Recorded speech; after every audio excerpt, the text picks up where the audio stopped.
Hello, everyone, and welcome to Real Crime Stories. I'm your host, Bill Cannon, and I'm a 27-year retired member of the service, NYPD. I was a sergeant. I retired out of Manhattan North Homicide Squad. And tonight, we have a pretty exciting show. We're going to talk about, everyone has been, in the media has been talking about the Nashville bomber, Anthony Warner. But they've sort of neglected to go at it from a different angle, which is the suicide angle. Everyone's looking for a motive in this case. And to tell you the truth, there's a good possibility they may not find there was the motive in this case. It's been almost 3 years since the shooting in the shooting, I'm thinking Atlantic City, Las Vegas, and they've never found out the motive to that. So potentially they may not find the motive for this either. One of the things I'd just like to comment on was the investigation of this case was flawless. The FBI, ATF, and the local police did an outstanding job. Outstanding.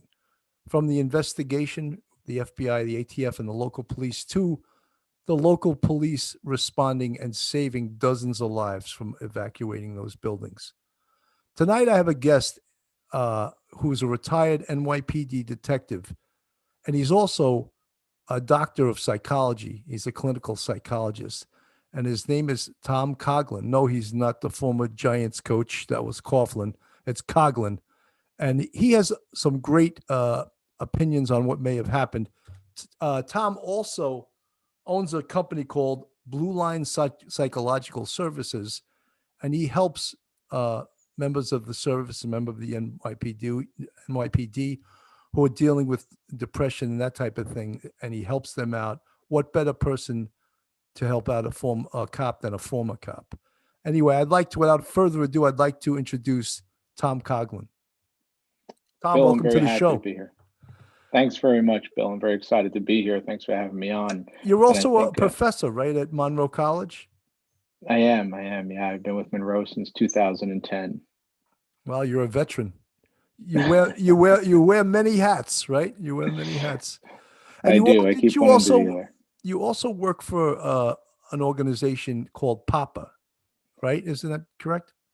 I do. I'm an affiliated clinician with the PAPA program, which is a peer support program for members of the New York City Police Department, where they can reach out and get confidential mental health services. And I'm one of the clinicians in their clinical referral network. You know, I love what PAPA does, but that has to be the worst acronym ever invented, because you can never remember what it stands for. It's like Police Organization for Peer, whatever, right? I don't know exactly what it means. Luckily, PAPA rolls off the tongue, so luckily you don't. It rolls off the tongue. Right? Oh, Police Organization Providing Peer Assistance. Wow, there you go. That's a mouthful, right? That's a mouthful. So you obviously know a lot, since police suicide is a huge topic. You know a great deal about that.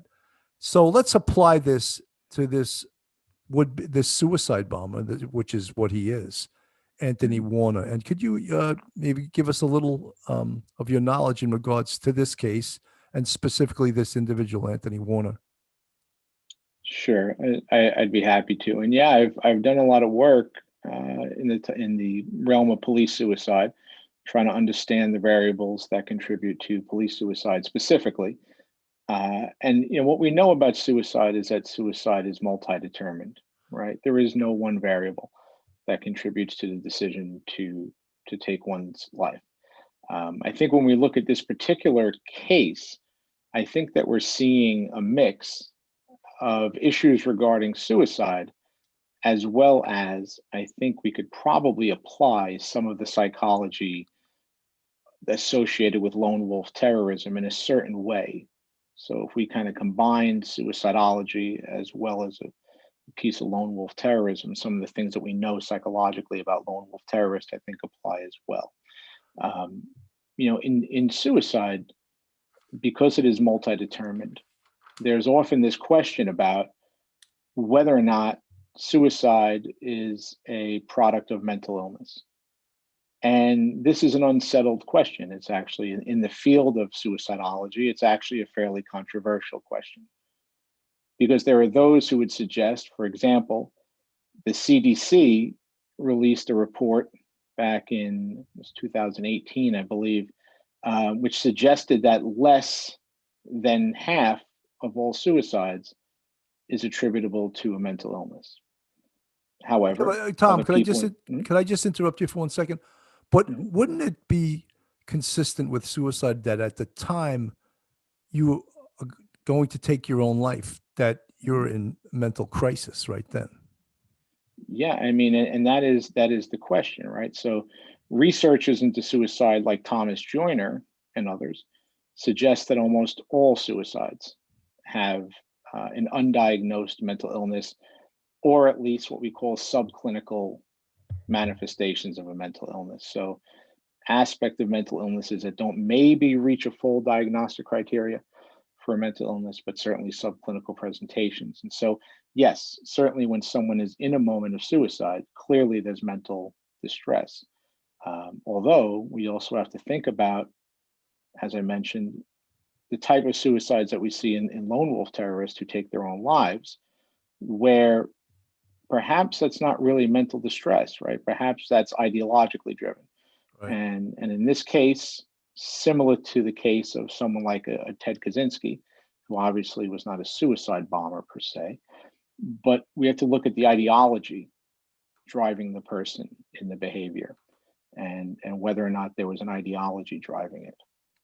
That's a picture of Anthony Warner that you see on the screen. And Mhm. applying what you were just talking about, uh, he was a male white, 63 years old, right? Computer technician, obviously a smart guy. He was a loner, a recluse. He wasn't married. Um, his neighbors who he had lived next door to barely knew him. They knew him as Tony, but they just knew him on a saying hello basis, but really didn't Mhm. know him at all. Um, he sent an email to his employer 3 weeks prior to this, telling them that he was retiring. So he's starting to lay the groundwork, Mhm. which I understand is someone who's really serious about suicide. That's what they do, right? They lay the groundwork. Uh, Even more, he started shedding his possessions. I mean, Mhm. that's a huge thing, right? You want to touch upon that? It is. There are certain markers that we see for suicidality. When people start tying up loose ends, when they start saying final goodbyes to loved ones, start giving away possessions. My understanding is that he had started giving away major possessions, that he had signed over the title of a vehicle that he had to somebody. He had been giving away sort of large possessions that he had to people. And there's some thought that he had recently been diagnosed with some kind of a significant illness, and perhaps did not think he'd be living much longer, right? So I'm not certain that all of this is completely verified, but it would certainly make sense that for um, somebody who didn't see themselves living much longer and was very strongly ideologically driven, in a certain way, it sort of makes sense that if I'm going to suffer through a long illness and I'm ideologically driven and I want to make a statement in a way that will have an impact on policies, um, that it seems in some mentally ill way, it seems a way to make a statement. Well, yes, Um, he had given away. He signed over his home mhm, to either an ex girlfriend, and he did that the day before Thanksgiving. And right. then we find out he had also signed over his uh, the home he grew up in, which was in dispute with his mother a month or two ago. So yeah, he's giving away. So I mean, look, you don't come back after a suicide attempt and say, "Hey, can I have my stuff back?" It didn't Right. work, you know. No, he's real serious. You know, he's real serious. And the other things about him, I mean, you talk about being a loner and a recluse, but he's a smart guy. He's real smart, you know. And when us in law enforcement, we're always looking for is the criminal history.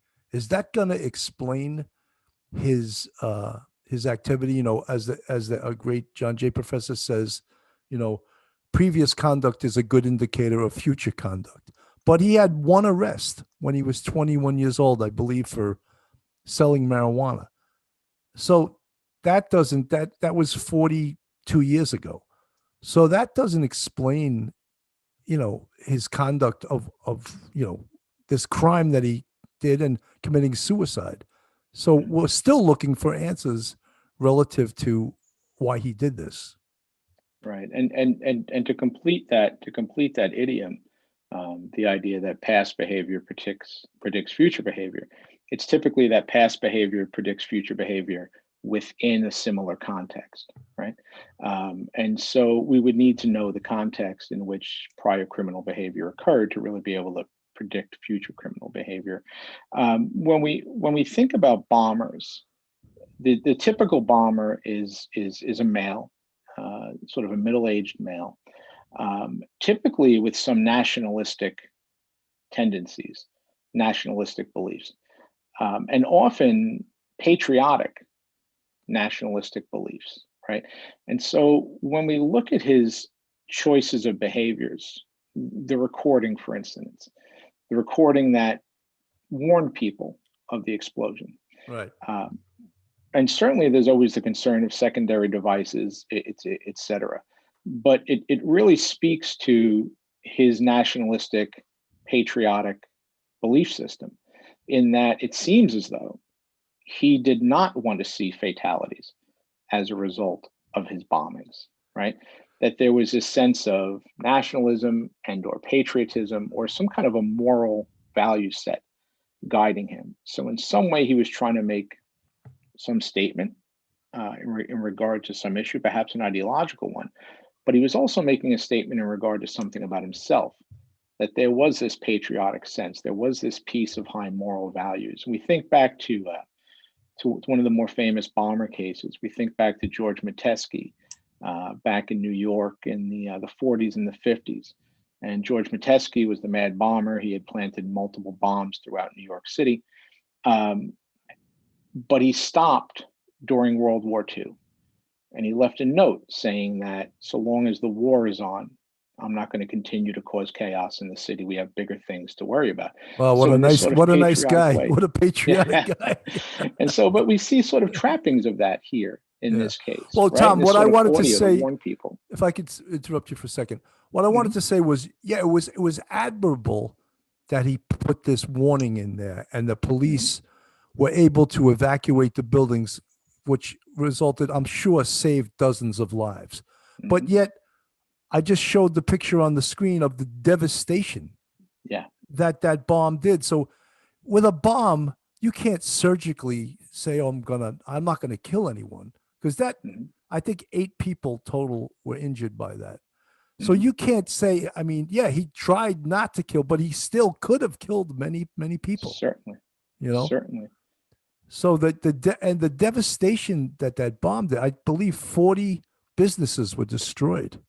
Yeah, and until we find some kind of a manifesto of the sort that we found with Ted Kaczynski, we didn't find it necessarily. He submitted his manifesto, right?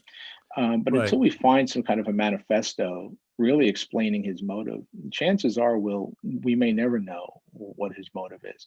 But I wouldn't be surprised if somewhere there's a manifesto that will be discovered, or perhaps that he mailed to somebody or mailed somewhere and left it in some way to be discovered. Because I would think that with this much of a drive to make a statement, you want that statement to be heard, to be known, right? You would think that, but let's talk about the investigative end for it, because not all of our listeners know about how this was put together. He is positively identified based on the fact that DNA at the scene, maybe even on pieces of the RV, were compared against DNA inside a car that he owns, off gloves and a hat. So he's positively identified. Law enforcement is satisfied that they have the right guy. You talk about, once I saw, before they even had him, once I saw that this vehicle was involved, I was like, a lot of times it's so crazy that we'll call them perpetrators, they use their own vehicle to do something. And obviously he didn't intend to walk away from this. So sure enough, the VIN number comes back to Anthony Warner, and then they unfold the whole situation. They find his house, they do a search warrant on his house. There's a lot of things that we probably are not privy to. His cell phone records, for example.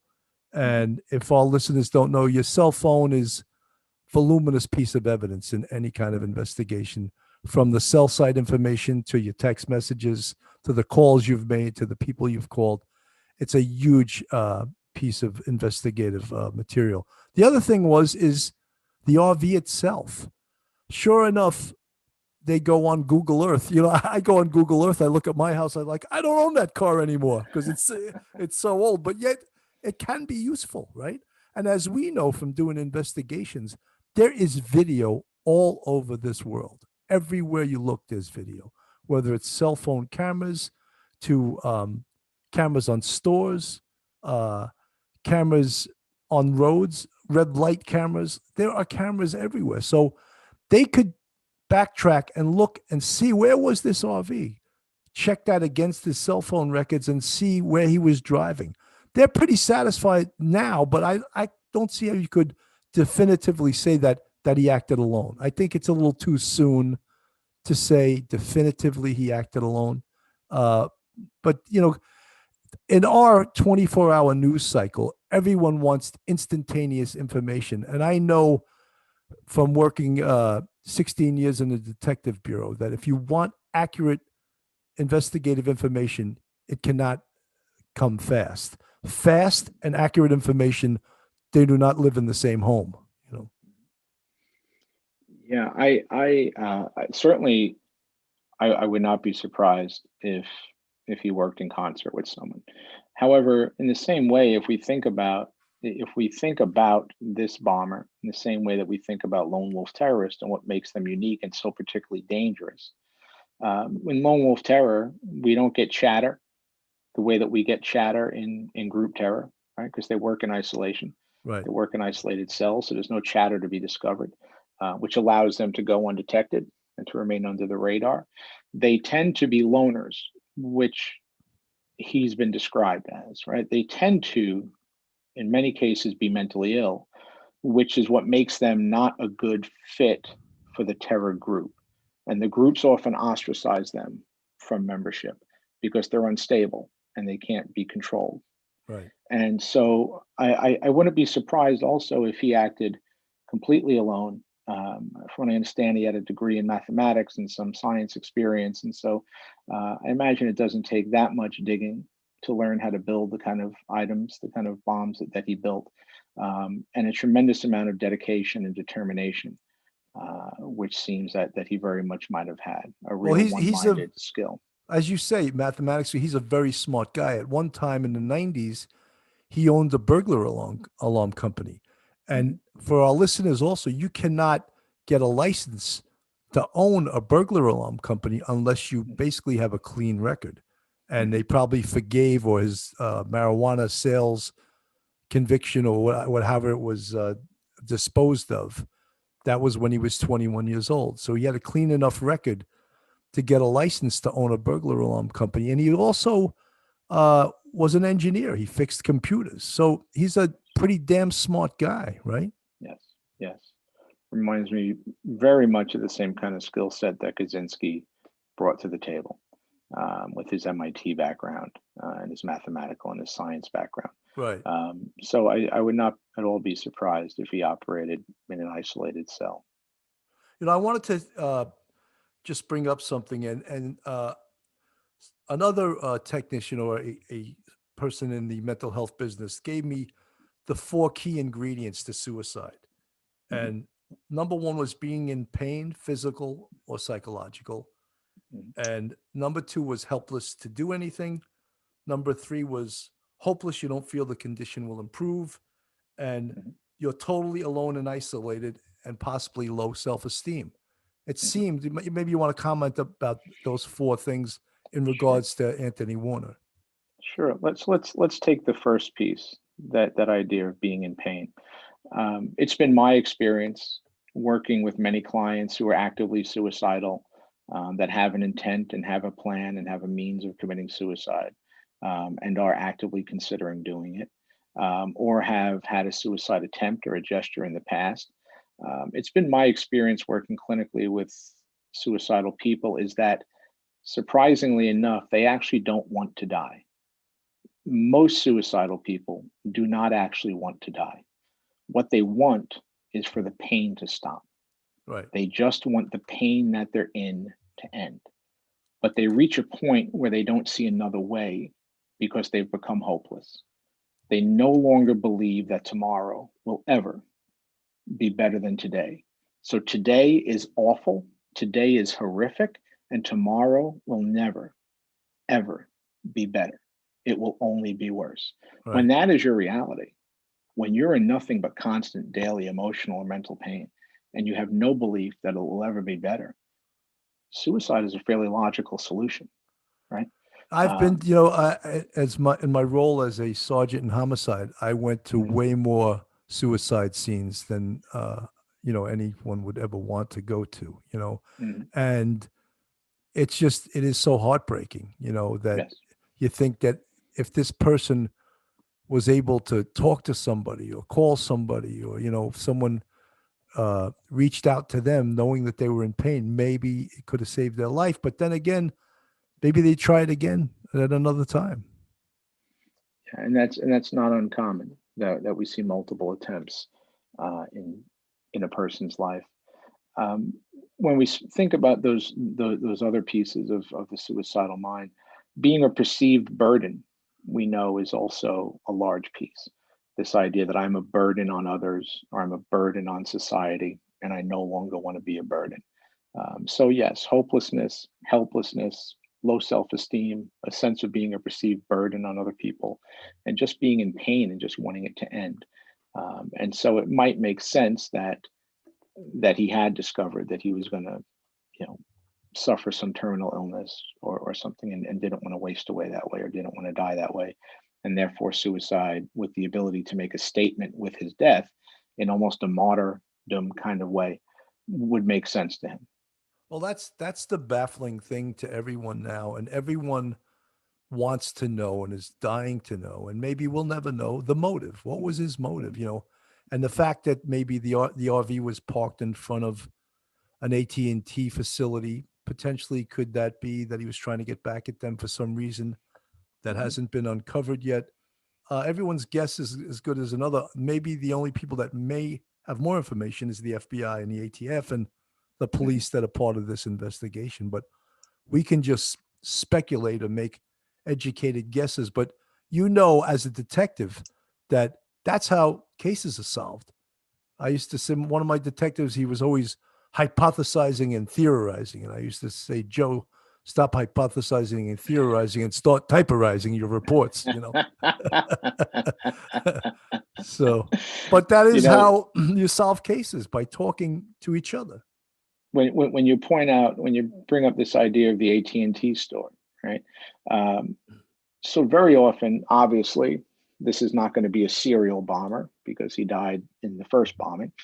But we have seen serial bombers in the past, right? In the same way that we have serial offenders of many kinds, we also sometimes have serial bombers, right? Ted Right. Kaczynski, George Metesky, right? These various people.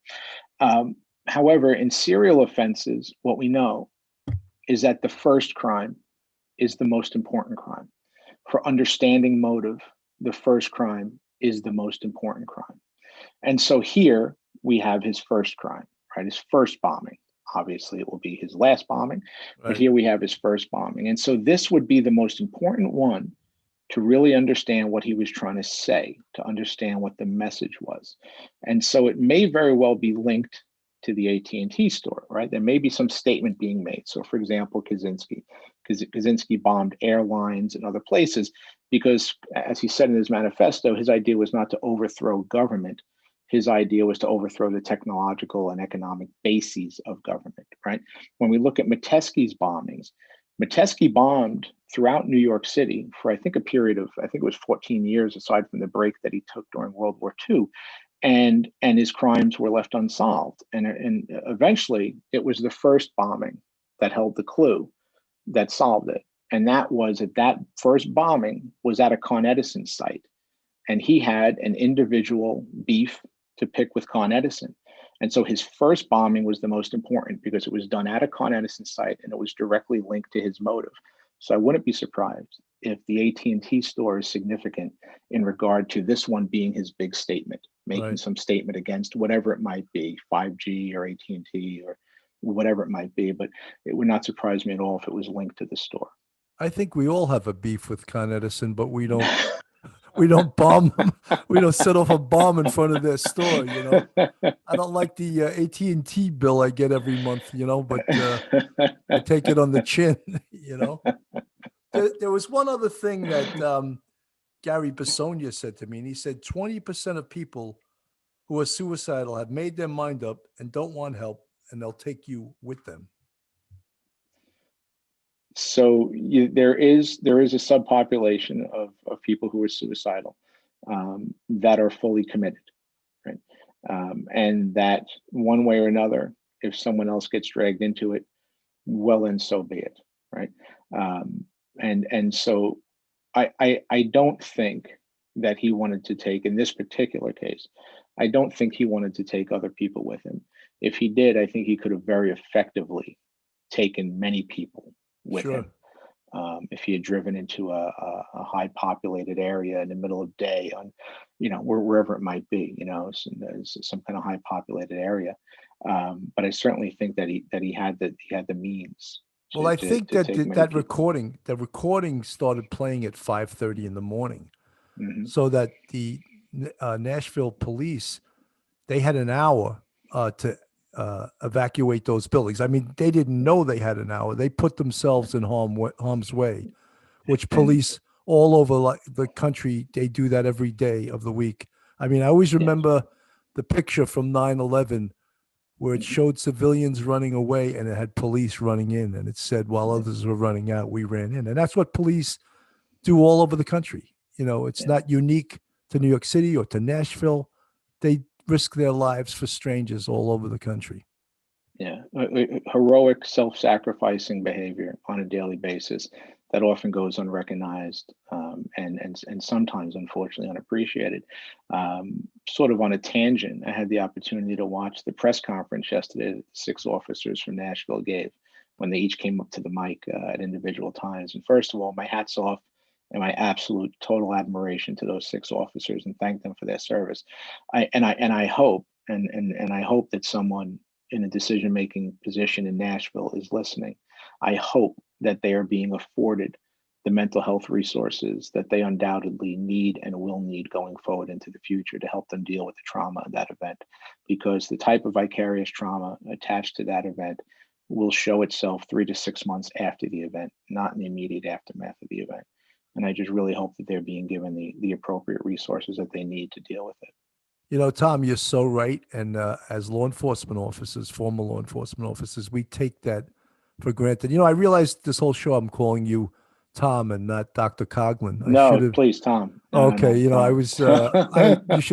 You worked hard to get that degree, and you deserve the respect that the title gives you.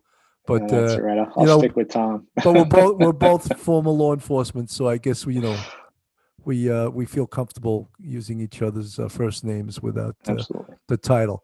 But you're right; those cops deserve to be praised. You know, maybe they deserve to be bumped up into a detail, for doing great work.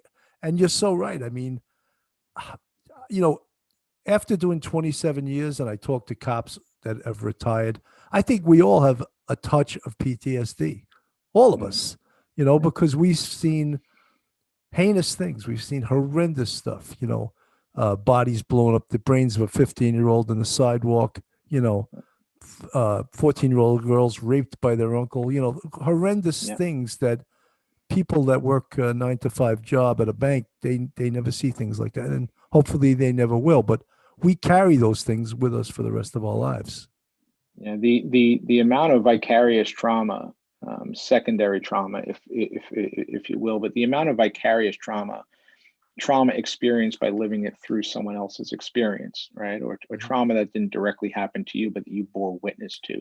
The amount of professional traumatic exposure, vicarious trauma that we experience in law enforcement, and not only law enforcement, certainly the fire service. I'll bust chops on we the fire don't mention service firemen on the show. all day and all night. I'll certainly bust their chops. But listen, the vicarious trauma, the professional traumatic exposure that we see in police work and in fire service, in EMT work, and even frankly in dispatching work, there's a tremendous amount of vicarious trauma that comes along with it. And I think sometimes there is this push to sort of suppress it, right? Or to just sort of say, I'm strong enough to deal with this. I don't need any help. But it's just not so. We carry the burden of years and years of vicarious trauma. And as I said, I just hope that those officers are being afforded the resources that they need to deal with it. Absolutely. Tom, I don't want to keep you here because I know you're a busy guy. He's got patients waiting online outside. That's how busy this guy is. And I do have an 8 o'clock. I just like to say it's Dr. Thomas Coghlan. He's a clinical psychologist, retired NYPD detective, and he's the owner of Blue Line Psychological Services. And he helps not just members of the service, not just police, but that's been his specialty. And I thought it would be fascinating tonight to get the opinion of a psychologist in regards to maybe the personality of Anthony Warner. And not that we're going to come up with his motive. We're not on the scene investigators, and the investigators that are on the scene certainly have a hell of a lot more information than we have. And at this point, I'd like to thank our Patreon members. We're at www.patreon.com/Police Off the Cuff. And this is another show we do on Police Off the Cuff, which is called Real Crime Stories. I'm sorry I couldn't address all the people that were on live chat. It's like I'm my own engineer. I'm talent, and I'm trying to talk to Tom at the same time. But I thought this was a fascinating show. And Tom, I just would like to invite you back for the future, in the future, if you'd like to come back. I would love to. There is so many things that we could use the expertise of a psychologist on, and you're great, and you're also a retired detective. And the great thing about it is that after the 30 minutes, I'm not getting a bill. So, and I know I might you might send me one. Well, I might scratch up some diagnostic impressions. Oh, okay. Send them along, maybe. So just as Dr. Tom Coghlan, retired member of the service, I'm Bill Cannon from Real Crime Stories. We're going to sign off now. Thank you so much for listening. Tom, thanks again. Thank you, Bill.